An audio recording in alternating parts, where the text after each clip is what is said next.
First way to help you with your anger is to examine yourself. Just little simple things. I don't have nothing to impress you about and all that. Number one, examine yourself. That's number one.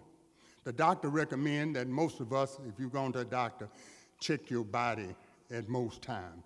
Examine your body. See if there's something, any abnormalities in there, and then give him a call. Am I right? God is asking you to take an inventory of your spiritual life.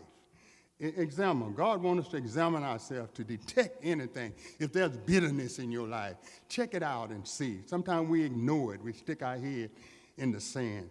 Number one, when we do that, and another way, not being, we do that, we don't do it, we'll explode. When you explode, you destroy a whole lot of people. We just blow up. But you need to examine yourself so you won't do that. Brother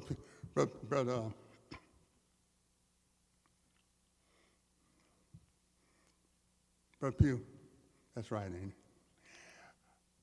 I read a paper of a young man was a great golfer.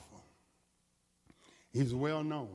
He's real popular, and the reporters and all the writers was all around him.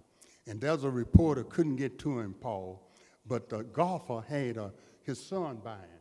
So he said, well, what I'm going to do, I'm going to talk to this little boy because I can't get to the star. And he said, little boy, tell me something. Tell me some of the things that your dad has shown you that will make you a great golfer. Can you tell me some of the things that make you golf? And the little boy said, well, all I know is that when Daddy hit a ball and it goes away, it doesn't go where he wanted and it goes in the water or something like that. Only thing I learned what Daddy does is when the ball goes into the water, Daddy gets his golf club and throw it in the water.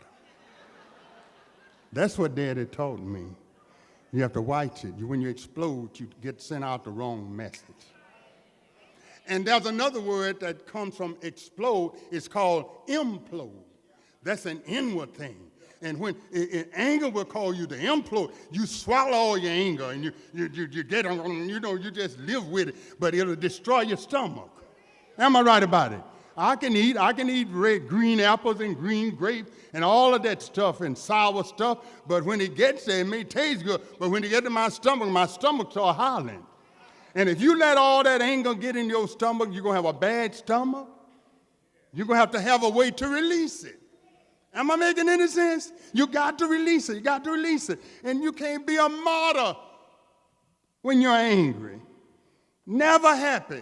Always something bad. You could be at the biggest and greatest and happiest party in the world, Christian party.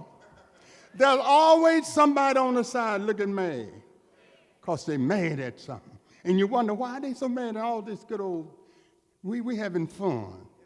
Come a martyr, I mean, nothing helps. And anger, don't be a manipulator. It'll make you manipulate. There's a saying that I ain't gonna get mad, I'm gonna get even.